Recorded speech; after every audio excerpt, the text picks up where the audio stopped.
soleil se couche. Voilà, bon, mais. Bonjour, bonjour, nous sommes en direct du petit café sous les palmiers, exactement. Et je suis avec trois jeunes femmes qui sont à l'initiative du MAP. On va commencer par les prénoms, tiens. Jeanne. Camille et Marie. Enchantée. Alors, qu'est-ce que le MAP? Le magazine des autres possibles. C'est un magazine qui arrive sur Nantes petit à petit, qui sera officiellement lancé à la rentrée après l'été et qui a déjà démarré maintenant en publiant son numéro 0. Et c'est un magazine qui se déplie en forme de carte routière et qui est là pour parler des solutions durables et solidaires de proximité tout autour de nous. Et comment vous avez eu l'idée?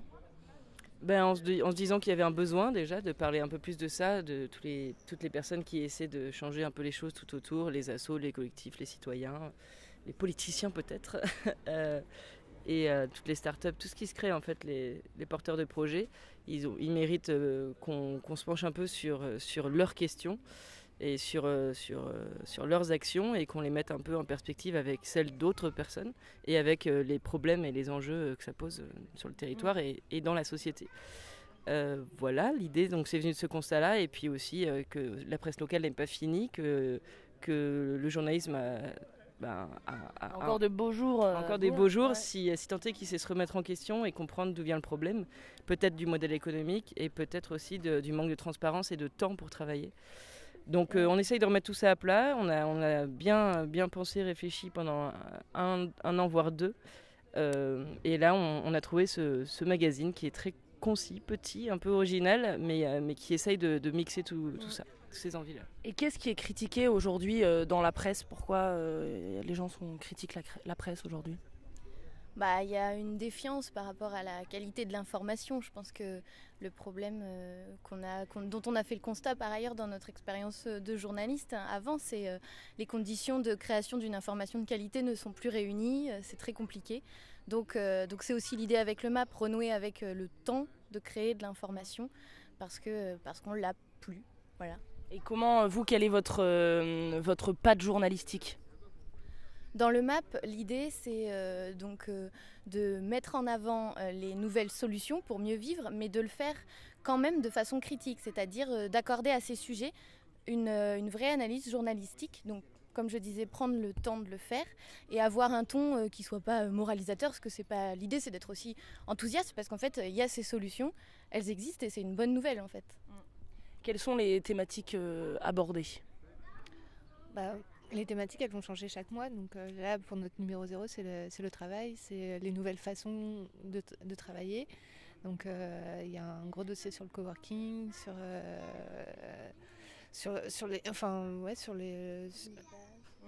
revenu de base et puis sur les nouvelles entreprises. Qui écrit dans le MAP ? Eh bien, ça sera différent un peu à chaque fois, puisque l'idée, c'est d'avoir un pool de journalistes talentueux qui seront tous soit spécialisés dans leur domaine, mais tous ancrés sur le territoire. Donc, dans le magazine, c'est comme ça que ça fonctionne. Le territoire, c'est quelle périphérie ? C'est globalement le département, donc Nantes et alentour, puisque on parle de l'agglo, mais aussi on a envie de faire valoir tout ce qui se passe dans la ruralité et les personnes qui habitent là-bas, et d'être à la fois distribués là-bas, mais aussi de les entendre eux sur ce qu'ils font. Donc c'est pour ça qu'on parle du département sans avoir aucune frontière administrative. Globalement, ça c'est pas notre premier souci. Après, donc, qui écrit dans le MAP, c'est on espère à terme une dizaine de journalistes qui se réuniront en prévoyant déjà les 2-3 numéros pour bien se poser les bonnes questions, avoir chacun une veille, bien défricher les bons interlocuteurs, parce que ça c'est la patte du MAP aussi, c'est les interlocuteurs qu'on n'a pas vraiment le temps de trouver quand on travaille en presse quotidienne par exemple. Éviter tous les communicants, ceux qui ont l'habitude d'avoir le micro sous le nez, plutôt aller à la recherche de personnes qui sont plus rares dans les médias, des voix qui sont plus rares, que ce soit sur la mixité déjà des âges, des femmes, hommes, des endroits géographiques. C'est plus simple d'interviewer ses copains du centre-ville que les gars du quartier qu'on ne connaît pas, dans lequel on n'habite pas. Donc l'idée c'est d'avoir plein de journalistes qui pourront multiplier ce travail fin et qualitatif en fait. Il y aura écrit leur nom ? Bien sûr. Bien sûr. Il y a leurs photos. Leurs photos non. Enfin oui, ils prendront des photos. L'idée c'est pas de mettre en avant les journalistes, c'est plutôt de mettre en avant le territoire. Ouais. Et donc vous essayez sur une thématique d'avoir différents regards d'experts. Disons qu'on prend une question de société. Donc, par exemple, là, et si on travaillait autrement? Ou alors, ça pourrait être, et si manger bien, c'était pas si cher que ça? Et au lieu d'avoir des experts et des regards d'experts, de philosophes, de sociologues à tout va, même si on les écarte pas pour essayer de comprendre mieux, on a des lectures, on a des rencontres, etc. Mais l'idée, c'est surtout d'aller puiser à la source, c'est chez l'action et dans l'action citoyenne, associative ou autre, c'est d'aller chercher comment les gens font autrement, eux, et comment c'est possible de le faire quand on est juste un simple citoyen, sans être justement en train de défricher le pourquoi du comment du petit truc subtil que personne comprendra. L'idée, c'est d'être pédagogique, d'expliquer comment on peut faire nous aussi autrement, toi aussi autrement, etc. Et donc sur la carte, il y aura les différents points de... La carte, c'est comme, on pourrait dire, un article à part entière, c'est-à-dire on va sur le sujet qu'on traite en 5 articles, on va choisir une partie du sujet qui peut-être mérite d'être localisée.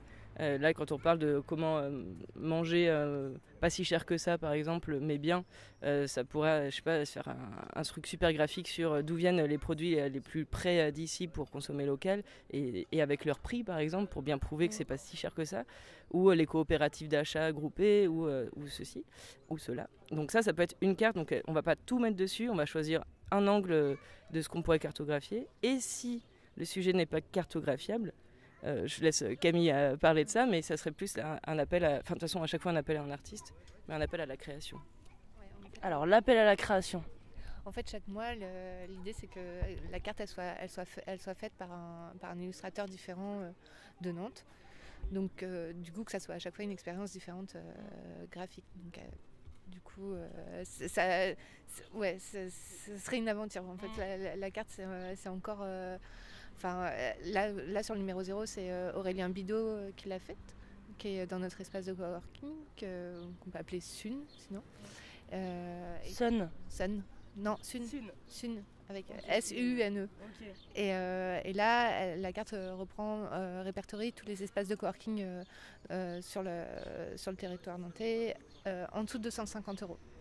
Avec différentes façons de travailler. Ça peut être à la journée, ça peut être au mois, à la semaine. Si on est plus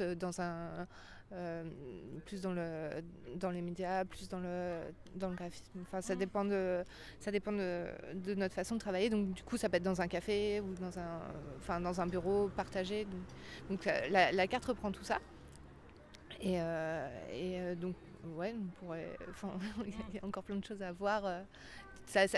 On peut, en fonction du thème qui va être abordé, ça peut être soit quelque chose qui va être assez cartographique, assez informatif, soit ça pourrait être quelque chose de beaucoup plus libre, beaucoup plus artistique. Donc, tout est possible, quoi. Tout est possible. Quels sont vos... Là, le numéro 1 sera sorti quand et ce sera sur quoi ? Alors, le thème et le sujet, c'est encore secret et en fait, on y travaille encore beaucoup. Mais on a des idées de thèmes et on va les affiner au fur et à mesure des mois. L'idée, c'est de sortir le numéro 1 avant la fin de l'année, idéalement en octobre ou en novembre. Voilà. Et ils seront disponibles où ? Alors, pour la distribution, donc là, c'est le gros morceau, c'est ce à quoi on va s'affairer cet été. Créer un réseau de distribution dans des lieux de proximité sur Nantes, l'agglomération et même la ruralité, la campagne. Donc, on va répertorier des lieux type les librairies, ça c'est sûr. Ensuite, éventuellement des boulangeries, des bars, des restaurants. Ouais, des boulangeries, c'est original, c'est cool. Ouais, voilà, on pense qu'en fait, il faut aller là où le lectorat... vient et c'est plus tellement dans les kiosques, du coup les lieux de proximité se prêtent pas mal et puis aussi notre petit map, le format n'est pas énorme donc si on le noie dans un kiosque on le verra pas beaucoup donc voilà, on va essayer de retourner vers ces lieux-là. Le map il a un petit présentoir pour s'exposer du coup chez les commerçants. C'est le Tipeee qui a été fabriqué par un designer de notre espace de coworking, c'est Antoine Taillandier. Et qui est Thaïlandais. Thaïlandais.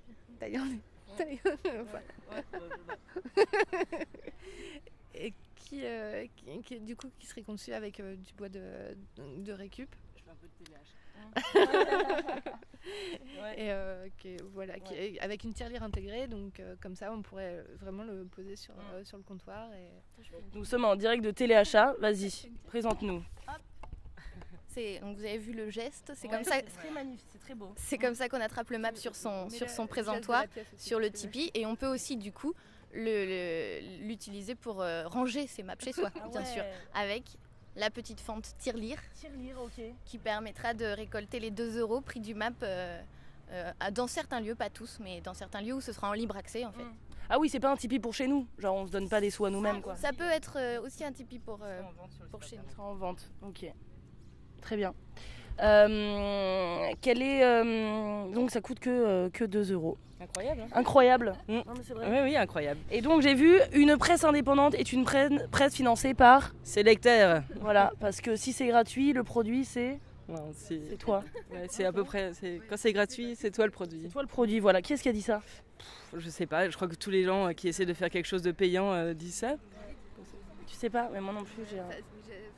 On retrouvera cette information.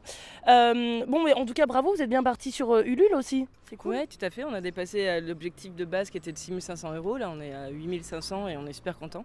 Parce que ça, là, on pense approcher de presque la totalité des frais d'impression pour 1 an, ce qui est super déjà. Et on aimerait aller un peu au-delà pour pouvoir payer les frais de distribution, justement, d'aller déposer dans chaque lieu dont on vient de parler un paquet de maps et avoir ce suivi-là et essayer de le faire à vélo, par exemple. Donc tout ça aussi, ça représente un coût. Un vélo Tipeee. Ouais, un vélo Tipeee. On va faire. On aura des véhicules bizarres si ça se trouve, grâce à notre designer, on ne sait pas. Mais voilà, donc là, on essaye d'atteindre un autre palier qui est plus autour de 10 000 € et on espère pouvoir l'atteindre avant l'été, ce qui va nous permettre de nous projeter pour après. Quels sont les retours des gens autour de vous? Ils sont plutôt bons pour l'instant. Après, c'est pas terminé, hein, ils vont continuer à arriver. En tout cas, sur le format, sur le fait d'avoir innové dans le format et même le contenu, le choix de la ligne éditoriale, on a de très bons retours. Après, on l'a mis dans les mains de beaucoup de monde cette fin du mois de mai et début du mois de juin. Et du coup, on attend avec impatience plus de retours sur le fond, sur l'écriture, sur le contenu, quoi. Voilà.